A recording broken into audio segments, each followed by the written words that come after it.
Bom, pessoal, a gente vai dar continuidade aqui no nosso conteúdo. Eu vou minimizar a telinha aqui porque eu estou um pouco desarrumada. A gente vai dar continuidade ao conteúdo de Geografia das Indústrias.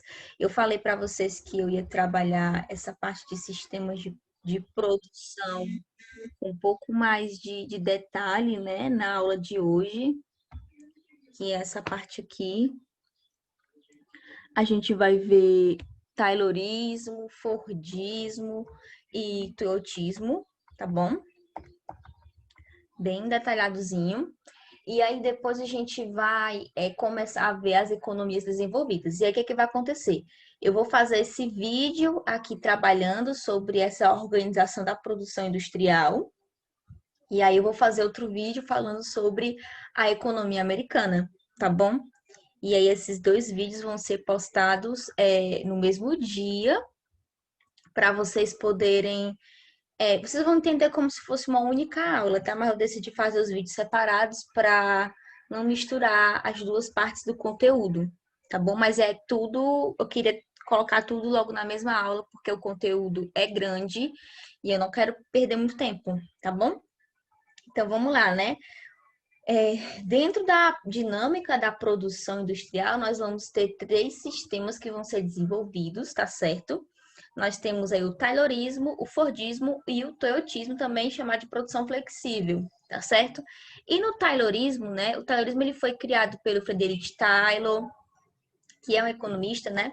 E consiste em controlar os tempos e os movimentos dos trabalhadores e fracionar as etapas do processo produtivo, de forma que cada operário do processo produtivo, de forma que cada operário desenvolvesse tarefas ultra especializadas e repetitivas, com o objetivo de aumentar a produtividade no interior das fábricas, tá certo?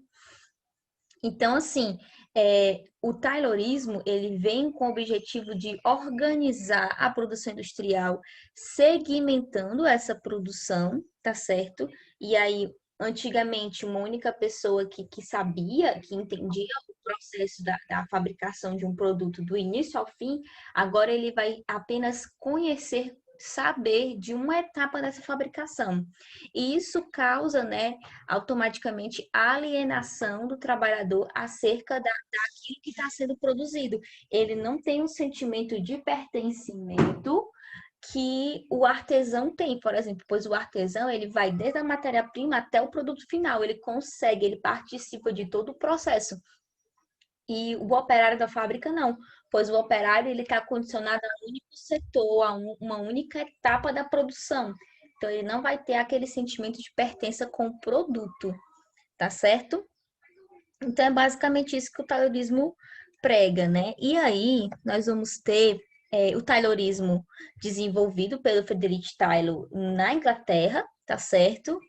Fez muito sucesso, ok? Todo mundo aderiu. E nos Estados Unidos nós vamos ter, né, a criação do sistema Fordista. O sistema Fordista, que é criado pelo Henry Ford, né, que é o dono, né, o criador da fábrica Ford de motores, carros, etc. O Fordismo ele não surge para ser um contraponto ao Taylorismo. Na verdade, ele é como se fosse um aprimoramento do Taylorismo, tá bom? E aí, nesse Fordismo, você vai ter a introdução das esteiras rolantes na linha de montagem, o que vai fazer com que o trabalhador, a dinâmica do tempo de trabalho seja ditado por quem coordena essas esteiras, né? Então, você consegue fazer com que o trabalhador trabalhe mais rápido, tá bom? E aí, Ford percebeu que a produção em larga escala exigia um consumo em massa. E aí, pessoal, o Fordismo ele não é só simplesmente um sistema de produção fabril, mas ele é um modo de pensar. Ele virou uma espécie de modo de estilo de vida, o estilo de vida fordista, tá bom? E aí, o Fordismo, como ele produz em massa, ele necessita que haja um consumo em massa, tá bom? E aí, o que é que vai pressupor? Que os produtos fabricados sejam baratos e que a qualidade deles sejam interessante, né? Um produto barato, de boa qualidade, e os salários devem ser elevados para que a sociedade de consumo seja, né, organizada e comece a consumir cada vez mais. E aí, pessoal, esse período, né, do, do Fordismo, que compreende principalmente aquele período pós-crise de 1929, vai ser o período que vai ter o bem-estar social americano, né? É o estado de bem-estar social. E aí você vai poder perceber que compreende ali as décadas de 30, 40 e 50, né? Que vão ter a criação de subúrbios americanos, aquelas casas padronizadas, ruas largas com jardins maravilhosos, né? Então é mais ou menos isso que acontece no Fordismo, tá bom? Só para resumir aqui para vocês, o Fordismo ele é realmente, né, não só um sistema de produção, mas um estilo de vida americano, tá bom? Se o Fordismo começa basicamente quando começa a crise de 29, ele toma força, né? Ele começa a tomar espaço dentro da sociedade. E aí, quando surge a próxima grande crise econômica, o Fordismo ele entra em declínio, tá bom? E qual é a próxima grande crise econômica? A crise de 1970, que é uma crise do petróleo muito grande, né? Onde o petróleo ele passa a custar, se eu não me engano, US$ 36 o barril. Ele custava 11 e passa a custar US$ 36 o barril. E aí, esse encarecimento do petróleo afeta todos os outros sistemas, de todas as outras produções, é, as outras fábricas, né? As outras indústrias, tá bom?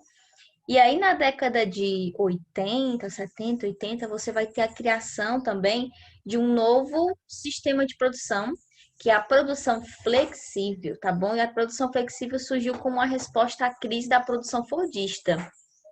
E aí, pessoal, a produção fordista, como ela visava uma produção em massa, né? Então, existiam grandes galpões para acúmulo desse produto. Não existia uma variação muito grande dos produtos, então era meio que mais do mesmo o tempo todo.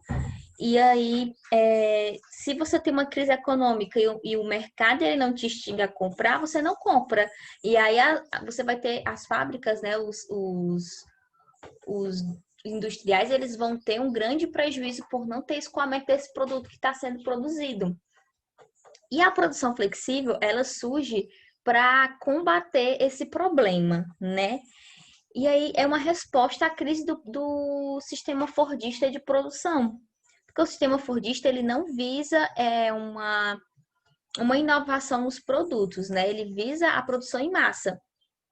E aí, no sistema flexível, você vai ter uma produção por demanda, né? Meio que através de pesquisa de mercado e tudo mais. Você vai ver qual é a necessidade da população naquele momento, ou criar uma necessidade nessa população, né? E assim você vai colocar tanto X de modelos à disposição, e depois você vai criar outra linha, outro modelo com outras funções para instigar ainda mais o desejo de consumo dessas pessoas, tá bom? E na produção flexível é inserida, né, tecnologias inovadoras na produção que substitui boa parte da mão de obra humana, o que vai resultar, né, no famoso desemprego estrutural, tá certo? Então, assim, a robótica ela é muito característica desse tipo de sistema de produção. Eu vou chamar o sistema flexível também de teotismo, porque esse modelo surge no Japão, após a Segunda Guerra, né? Surge lá no Japão, tá certo? Através da fábrica Toyota, tá bom? Na cidade também chamada Toyota, lá no Japão. E é a primeira fábrica, né, que vai utilizar esse sistema flexível, tá certo? E aí, em homenagem à fábrica, o sistema ficou conhecido como toyotista, tá certo?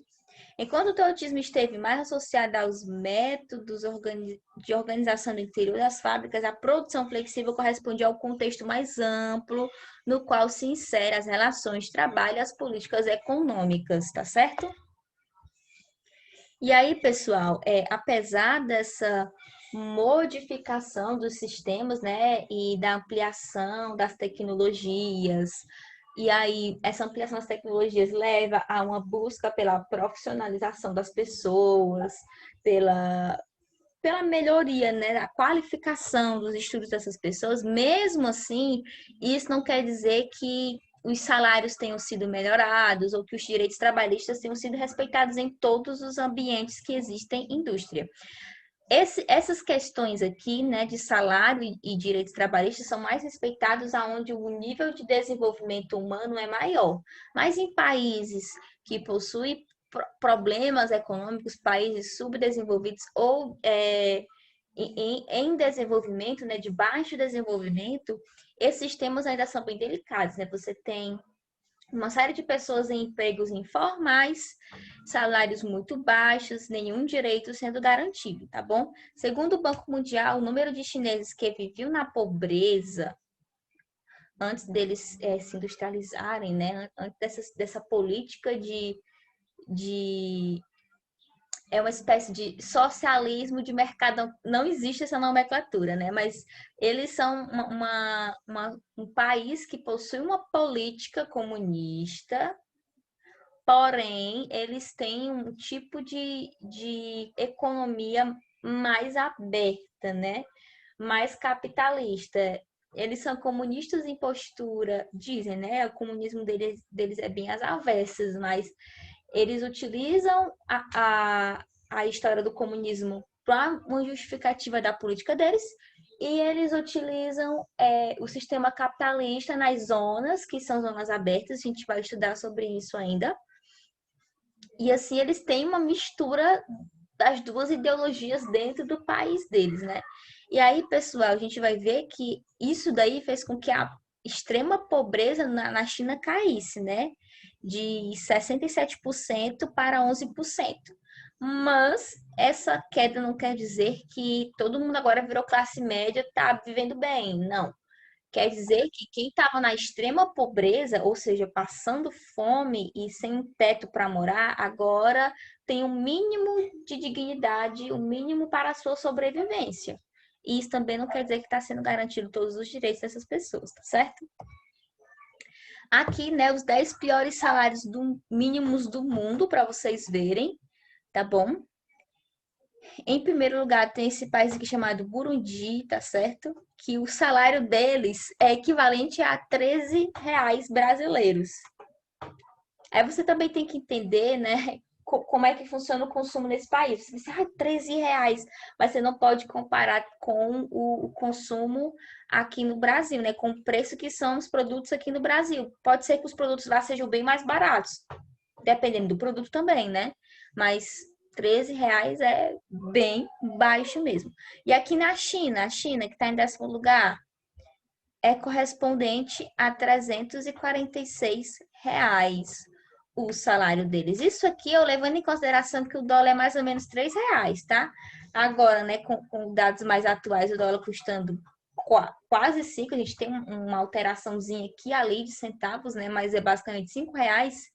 Então, se na China o salário médio lá é de 173 dólares, então deve ser uns 500 e quebradinho aí de reais brasileiros, tá certo? Não sou boa da matemática, então não vou saber precisar esse dado para vocês. E aí, galera, esse primeiro bloco aqui eu vou encerrar, tá bom?